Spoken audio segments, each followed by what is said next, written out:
Meditação, Salmo 51, livro dos Salmos, o número 51, versículos 10 a 12. Salmo 51, 10 a 12. Eu convido a todos a que se coloquem em pé para dar fazer mais um pouquinho de exercício, porque depois você vai ter que ficar um tempo mais assentado, e isso faz bem para você. E leia comigo em voz audível os versículos 10 a 12 do Salmo 51. Leiamos com alegria, louvando ao Senhor. Cria em mim, ó Deus, um coração puro, e renova dentro de mim um espírito inabalável. Não me repulses da tua presença, nem me retires o teu Santo Espírito. Restitui-me a alegria da tua salvação e sustenta-me com um espírito voluntário. Vamos orar mais uma vez? Senhor, assim como já oramos, nós dependemos. A repetição da oração significa, Senhor, justamente o grau da nossa dependência do Senhor.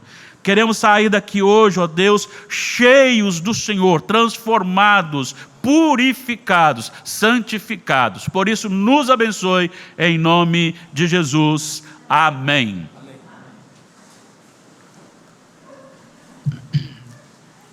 O nosso tema de hoje, as terríveis consequências do pecado. As terríveis consequências do pecado. O que é pecado? Como podemos definir? O que é usado para definir pecado?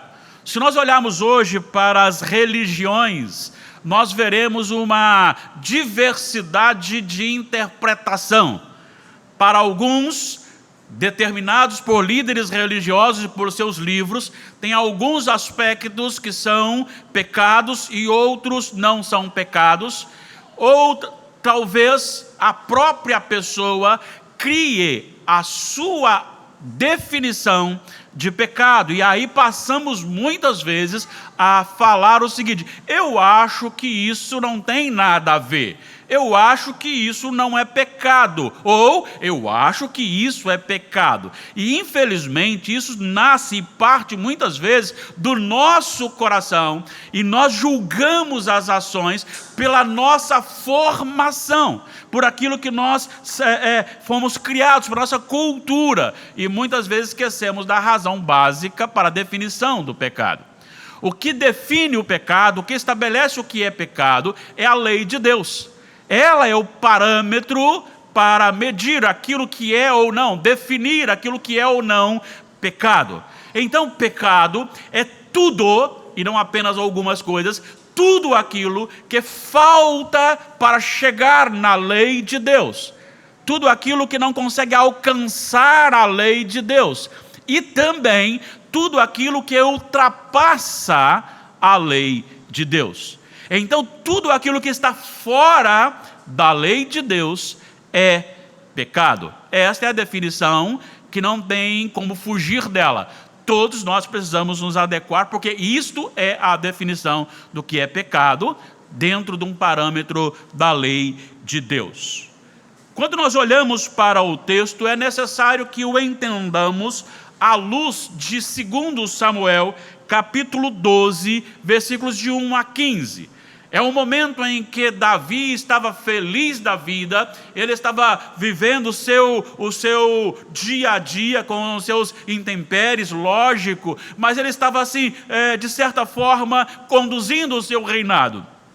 Ele não se lembrava de coisas terríveis que haviam acontecido ao longo da sua caminhada. Muito embora seja ele reconhecido como homem segundo o coração de Deus, tenha sido ele escolhido de forma soberana e também fora da natureza humana, no sentido dos olhos humanos, para reinar, sendo ele preparado por Deus dentro do reinado, conduzido por Deus ali no reinado de Saul, sendo uma bênção para Saul, depois perseguido por Saul e temente a Deus a ponto de respeitar Saul e não matá-lo quando ele tinha ou tiver a chance de fazê-lo. Ainda assim ele também era pecador.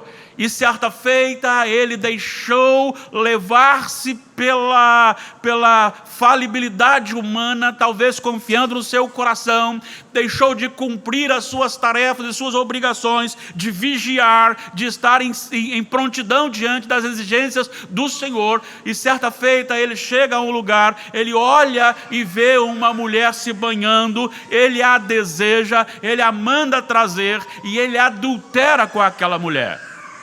A história nos informa que não só adulterou com aquela mulher, mas a consequência logo veio, que era justamente a gravidez. E anunciado da gravidez, ele tenta enrolar o líder ou o esposo da mulher que estava em guerra. Ele tenta enganar, ele tenta colocá-lo ali no lugar para dormir com a sua própria esposa, para que então o filho fosse dado como dele. Mas Deus soberanamente, na fidelidade do esposo dessa mulher, não faz com que ele vá para casa, porque ele era um líder do exército, e ali então ele permanece. E quando Davi observa que isso não seria possível, esse engano, ele ordena de certa forma a morte deste homem, que este homem leva um bilhete dele, uma carta real para o seu comandante, e a carta era a seguinte: coloque esse homem na frente da batalha, porque na frente, os da frente normalmente eram atingidos e morriam, e isto aconteceu, e este homem então foi executado de uma forma grosseira por um exército inimigo, mas na verdade quem estava por trás disso era o próprio Davi. Após a morte, ele chama e traz para ser sua esposa essa mulher com quem ele adulterou, Batseba. O filho adoece, nasce o filho adoece e morre. E com o passar do tempo, ele está ali, apresenta-se diante dele o homem que era aquele que estava sempre do lado para aconselhamento, chamado Natã. E Natã chega para ele e começa a contar-lhe uma história. E a história é uma história comovente. É a história de um homem pobre que tinha uma só ovelhinha. Essa ovelhinha era levada para sua casa. Essa ovelhinha era tratada dentro de casa. Mas um homem que era muito rico e que tinha muitas ovelhas, recebeu alguém da sua casa e resolveu pegar esta ovelhinha, e não das suas, mas deste pobre, e matar essa ovelha para ser servida. Quando Davi ouviu isso, o seu senso de homem temente a Deus e de justo, logo proclamou o juízo: este homem tem que morrer.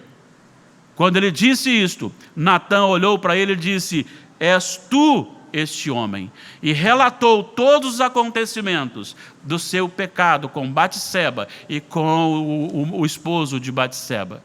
Naquele momento, então, no capítulo 12, no versículo 13, Davi então se queda e diz: pequei contra o Senhor. É neste contexto de contrição que nasce o Salmo 51. É neste contexto que nasce esse salmo, que é devastador. É o salmo que revela um coração realmente quebrantado, quando o Espírito de Deus coloca a consciência do pecado no coração do homem. E por isso ele já começa a oração dizendo: compadece-te de mim, ó Deus, segundo a tua benignidade e segundo a multidão das tuas misericórdias, apaga as minhas transgressões. Ele continua descrevendo o que está acontecendo, porque ele está dizendo que o pecado causou na sua vida. E eu quero que você olhe comigo rapidamente, apenas ouvindo algumas consequências do pecado, e depois nós mostraremos a solução para o pecado. Bom, em primeiro lugar, você precisa entender que o pecado, de forma geral, ele já traz toda e qualquer enfermidade. Então, todas as enfermidades que a sociedade experimenta é consequência do pecado. Não de um pecado específico, mas do pecado no sentido da consequência do pecado em que Deus amaldiçoa e o homem começa a morrer. Mas há pecados que causam problemas ali diretamente, pecados que são exclusivos. E o próprio Davi, relatando sobre este problema, sobre o que estava ocasionando na sua vida, e ele diz no Salmo 32, nos versículos 3 e 4, dizendo: enquanto calei os meus pecados, envelheceram os meus ossos pelo meu constante gemido todo o dia, porque a tua mão pesava dia e noite sobre mim, e o meu vigor se tornou em sequidão de estio. Veja bem, ele tem uma questão de uma enfermidade, os seus ossos estão doendo, o seu vigor agora ele é destroçado, porque ele estava vivendo num pecado sem o arrependimento e a confissão. E esta enfermidade assolava a sua alma e o seu corpo. Mas nós temos mais, não é só Davi que passou por isso. A igreja de Corinto também estava passando por essa situação, com um agravante, uma enfermidade, fraqueza, enfermidade e morte.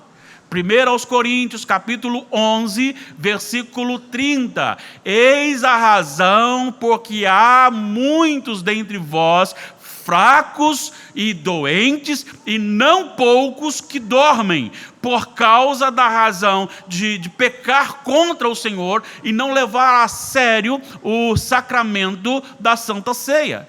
O convívio em pecado não reconhecido e não confessado estava trazendo fraqueza para a igreja, enfermidade para os membros e até morte para os membros, porque os que dormem ali referem-se àqueles que haviam morrido. O pecado na vida da gente, ele é desastroso. O pecado na vida da gente, ele traz uma cobrança muito alta, muito forte. E no texto que nós lemos aqui, podemos destacar algumas outras consequências. Por exemplo, o coração sujo, o coração impuro, um coração que agora está manchado. E é muito interessante observar isto, porque às vezes nós agimos de uma maneira a esconder dos outros a nossa vida, e somos então interpretados como homens santos que não pecam, e nos achamos então muito bons para julgar outras pessoas. Mas na verdade o que ele está dizendo aqui é sobre o coração. Dá-me um coração puro. E ele entende esta razão dos seus pecados estarem no seu coração, porque no versículo do mesmo Salmo 51, no versículo 6, ele diz assim: eis que te comprases na verdade no íntimo, e no recôndito me fazes conhecer a sabedoria. O que ele está dizendo aqui é que o Senhor requer o nosso coração e aquilo que está no nosso coração. O pecado, ele não é aquele ato consumado, mas o pecado é aquilo que nasce no coração. Ele é então desenvolvido e praticado. O pecado, ele gera a morte. O pecado gera a morte, mas é algo que vai acontecendo. Eu posso, não tem como eu estar cometendo o pecado e estar bem diante do Senhor, mas eu posso não estar cometendo os atos pecaminosos e ainda assim não estar bem com o Senhor, porque o meu coração pode estar sujo, com desejos, com anseios, com amarguras e assim por diante. Talvez eu não externe isto, mas ele está no meu coração. Lembra do que Paulo disse aos Romanos, capítulo 7? Ele falou assim: eu não saberia que cobiça é pecado se a lei não dissesse não cobiçarás. E ele trata justamente da natureza. Ele trata justamente da cobiça, porque a cobiça não é algo que você pratica com ações visíveis, mas ela está aqui dentro. Eu estou cobiçando o que é do outro sem que o outro saiba. Então eu estou em pecado. Então é um problema de um coração sujo. Agora pensa comigo. A partir do Pentecostes, o Espírito Santo desceu e a salvação se dá nele morar, habitar o coração. Imagine o Espírito Santo, que não se acostuma com sujeira, morar no coração que está impuro. Esse é o problema, um dos problemas do pecado, mais um problema do pecado. Outra coisa é que o pecado ele gera insegurança. Olha só o versículo 11: não me repulses da tua presença, nem me retires o teu Santo Espírito. Aqui, na verdade, a ideia central é a mesma que aconteceu lá em Siló, quando os filisteus vieram sobre o povo de Israel e levaram a arca. É como se Deus estivesse saindo da presença do povo. Isso causou tanto temor, tanto medo. A possibilidade de Deus se retirar do povo de Israel causou tanto temor na vida da nora do sacerdote Eli, que ela estava para dar à luz, e na luz ela morreu. Ao dar à luz ela morreu, mandou colocar o nome antes de morrer do seu filho Icabode, porque foi-se a glória do Senhor. A preocupação dela, sabendo que o seu marido havia morrido, sabendo que o seu sogro havia morrido, mas a preocupação maior dela era com a arca, que simbolizava a presença de Deus. Retirar-se dali era algo terrível para Israel, e ela então expira, ela morre diante de tão grande angústia. Mas antes disso, o próprio sacerdote Eli, quando chegam para ele, diz assim: levaram a arca, ele cai e ele morre, porque foi a glória do Senhor. É impossível nós pensarmos numa vida sem o Senhor. E se o Senhor retirar de nós a sua mão. Lembro-me de uma pregação de um pregador bastante famoso, creio eu, muito crente. Ele inverteu a pergunta de Romanos 8,30. Romanos 8,30 tem uma pergunta: que diremos, pois, à vista dessas coisas? Se Deus é por nós, se Deus é por nós, e ele então inverteu a pergunta: e se Deus for contra nós? Quem será por nós? Quem será por nós? Insegurança. Ele estava agora inseguro por causa do pecado. Mas também há aqui o entorpecimento espiritual. Sabe quando Davi não tinha mais alegria no Senhor? Sabe, ele tinha alegria lá nos seus convívios do reinado, ele tinha alegria talvez das guerras, ele tinha alegria talvez no seu povo, na sua glória, mas ele perdeu a alegria do Senhor. Olha só o que ele diz no versículo 12: restitui-me a alegria da tua salvação. Restitui-me a alegria da tua salvação. Ele não havia perdido a salvação, mas ele havia perdido a alegria da salvação.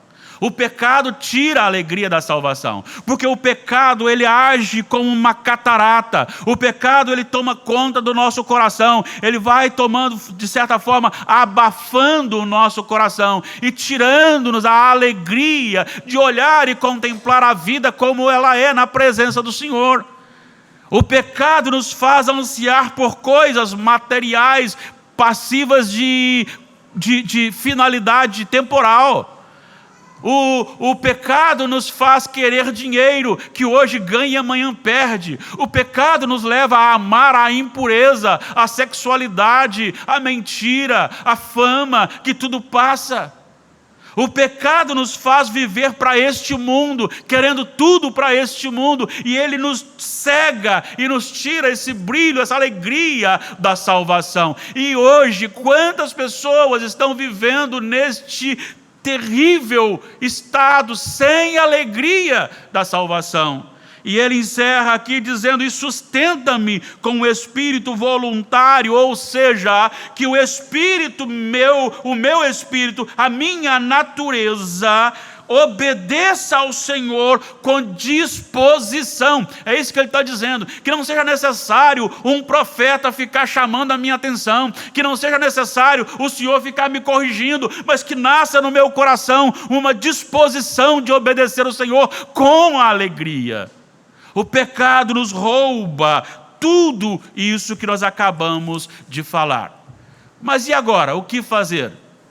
O que fazer? Há solução? Será que nós não estamos vivendo também desta forma? Será que nós não perdemos a alegria da salvação? Será que nós estamos vivendo uma insegurança? Será que nós estamos em muitas vezes com medo das circunstâncias, mesmo sabendo que o Deus que nós servimos governa o trono do universo? Será que nós não estamos muitas vezes confiados muito mais em nós por causa do pecado? Será que não há pecado oculto em nossa vida, precisando ser confessado e abandonado? E eu quero então apresentar aqui, dentro de uma interpretação desses versículos, a solução para isso. Primeiro, nós precisamos saber que somente Deus pode nos dar um coração puro. Somente Deus pode nos dar um coração puro. Ele começa o versículo 10 com qual palavra? Vamos lá? Cria em mim, ó Deus. Cria em mim, ó Deus.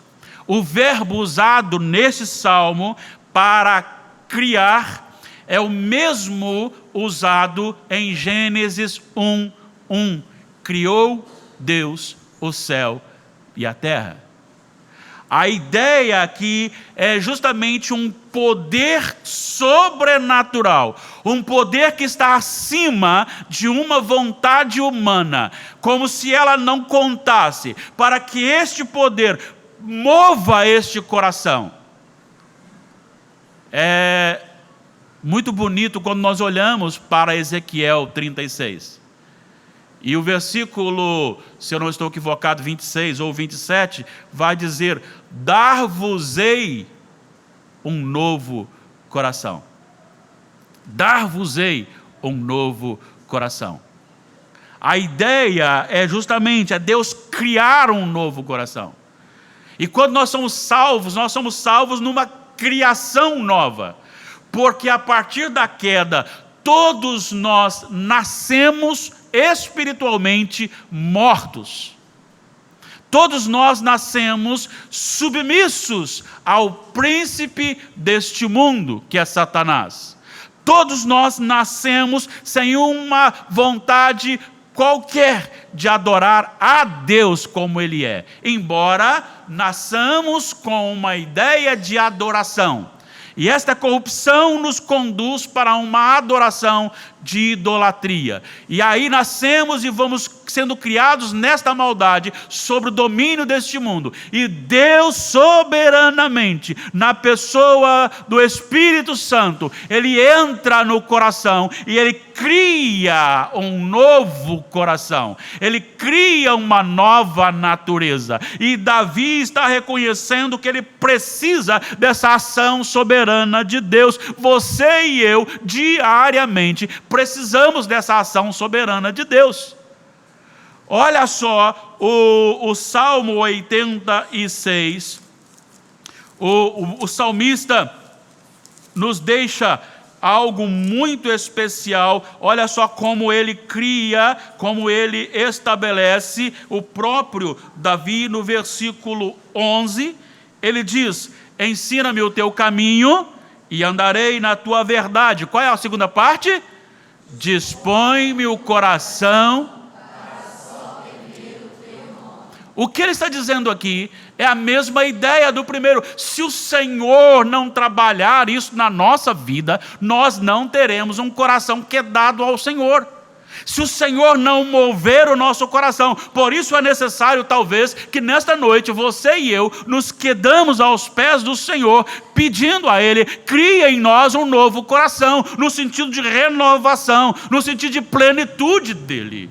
Eu não quero ter um coração impuro, porque ele é templo do Espírito Santo. Ele habita o meu coração. Ele não pode habitar um coração que está totalmente impuro. Por isso ele precisa ser renovado e purificado. Agora, lembrando, não há purificação se não houver ali uma intervenção de Deus.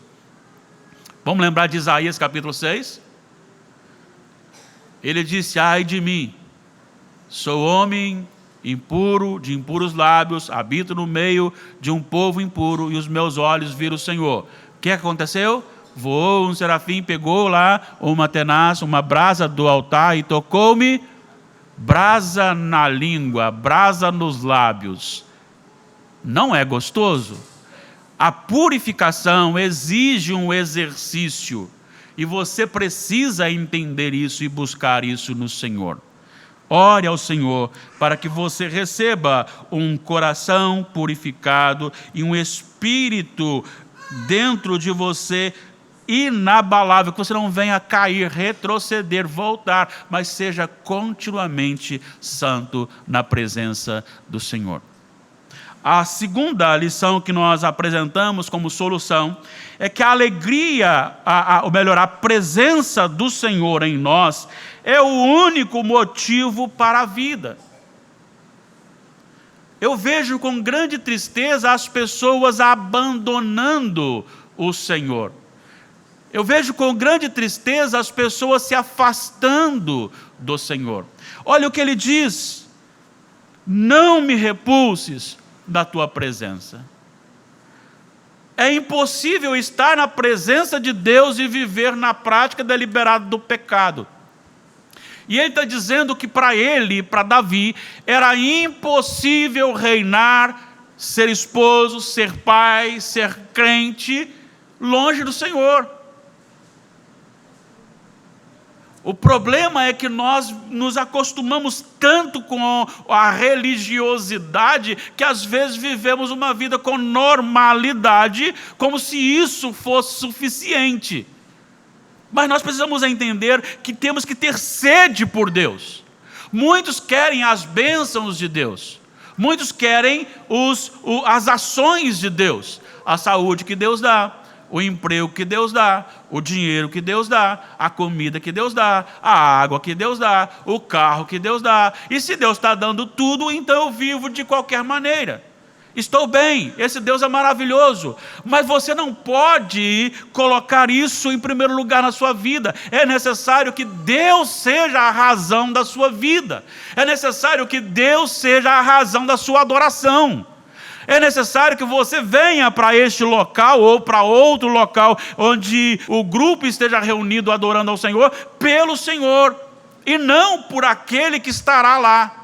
Não por um cantor, ou um pregador, ou seja quem for, ou por um amigo, mas que o Senhor seja a nossa, o nosso incentivo, o Senhor seja a nossa vida, que tenhamos alegria no Senhor, mas essa alegria seja porque Deus é Deus, que a gente lute para nunca nos afastarmos da presença dEle, que a gente se aproxime do Senhor, queira estar na presença do Senhor.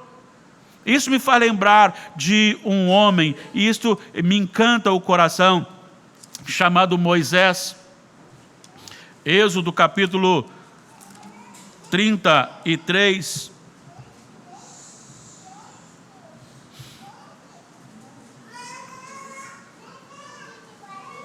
Versículo 15.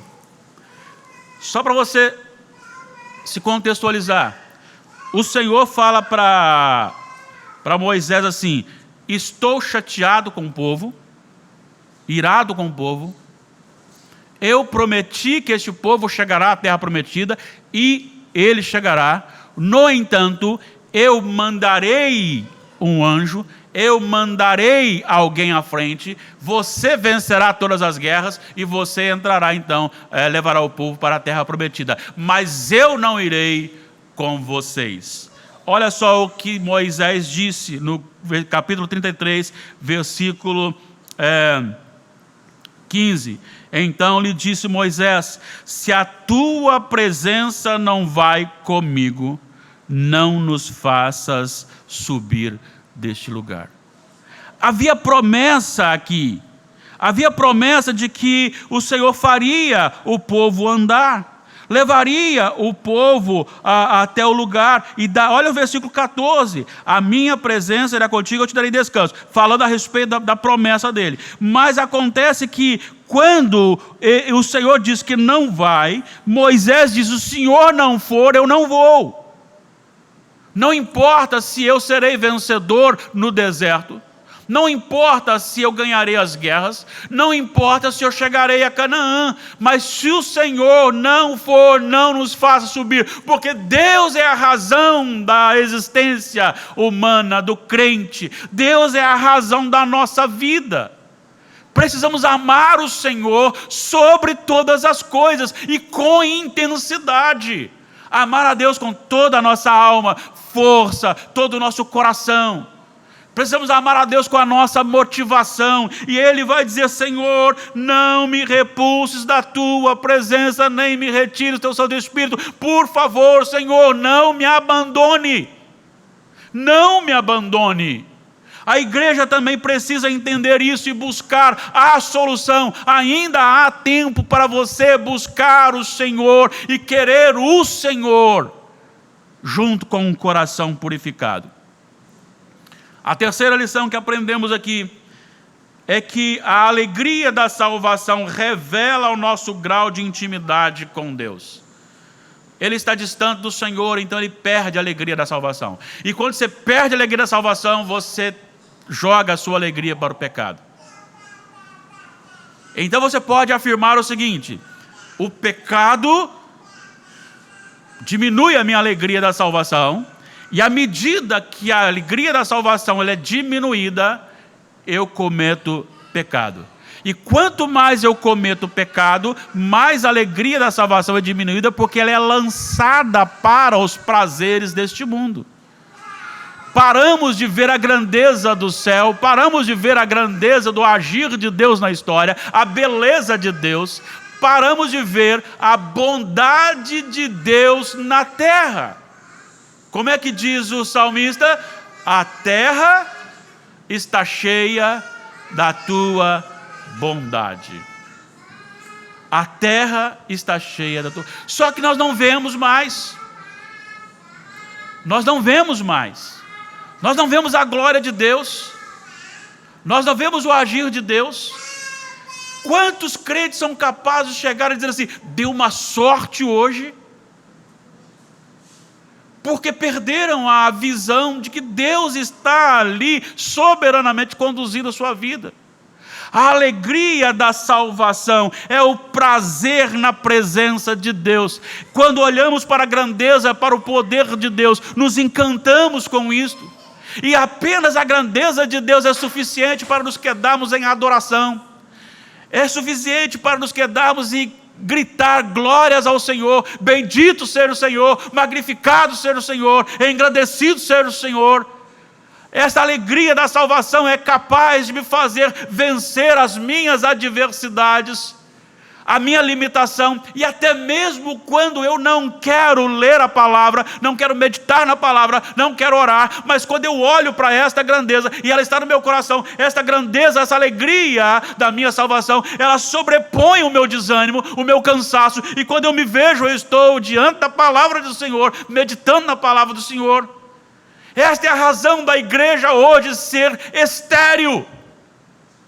É a razão da igreja hoje ser tão fria e tão distante, porque nós estamos amando muito mais a esse século, amando muito mais a este mundo, amando muito mais a carnalidade, a materialidade. Nós nos importamos muito mais do que vamos produzir para a sociedade, como vamos produzir para a sociedade, como vamos desfrutar dos prazeres da sociedade, e pouco nos importamos da comunhão deliciosa com o Senhor. Está faltando a alegria da salvação, está faltando um toque, o Espírito Santo acender o nosso coração, fazer fervilhar o nosso coração. Há alguns anos eu tive a oportunidade de, numa igreja próxima aqui, ouvir um breve e simples sermão de um concomba. Ele pregou pouco tempo, mas ele achou muito estranho a igreja, ou estranha a igreja brasileira. Ele disse: é impossível, diante de um Deus que nós temos, com um templo deste, com ruas todas pavimentadas e iluminadas, e tão pouca gente aqui para adorar o Senhor, eu não acredito nisso. Ele disse: nós lá temos um princípio. A igreja é organizada e ela só vai construir o seu templo depois que ela organizar mais uma igreja. Então organizou uma igreja, ela pensa em construir o templo dela. E nós temos tudo isso: ar-condicionado, iluminação. Quase todos têm um veículo, ou pode vir de carona, ou mora próximo. Tudo pavimentado, tudo iluminado. E às vezes marca chuva para o sudeste. E eu digo: vou não. Deu chuva para o sudeste. Deu chuva para o sudeste. É porque falta a alegria da salvação. Nós perdemos a alegria da salvação. Nós perdemos a alegria de Deus na vida. Nós gostamos dos encontros, da comida servida nos encontros, das brincadeiras dos encontros, da intimidade nos encontros, mas não amamos estar na presença de Deus como deveríamos amar. Isso precisa ser mudado. Mas louvado seja o Senhor, que Jesus Cristo veio para tirar de sobre nós esse peso, porque a lei nos condenaria agora, neste momento. Todos nós pela lei estamos condenados. E Deus certamente está triste com a igreja por vê-la tão estéril. Será por que não está havendo salvação? Isso me faz lembrar de mais um texto. E não é isso que me faz lembrar, é o Espírito Santo que me faz lembrar.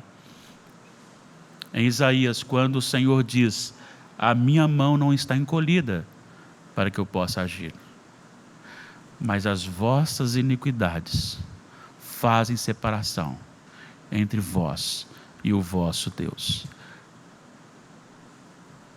O perigo é você não saber o que é uma iniquidade ou um pecado e achar que o pecado é só aquilo que você acha que é pecado ou que você comete como ato. Mas talvez é necessário que olhemos para o nosso coração agora, porque, como nós cantamos,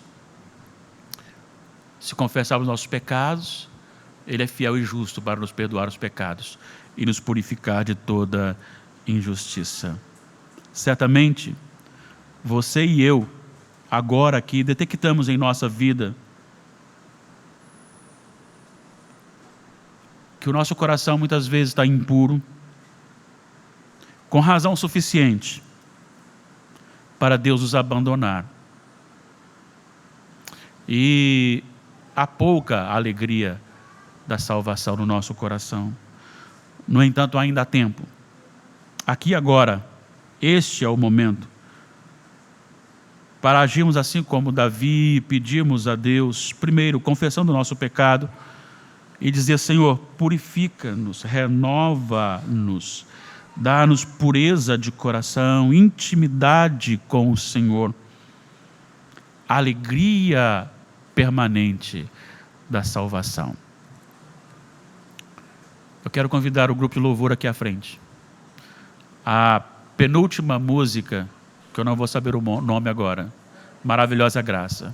E vamos encerrar cantando isto, porque esta é a resposta para o nosso problema.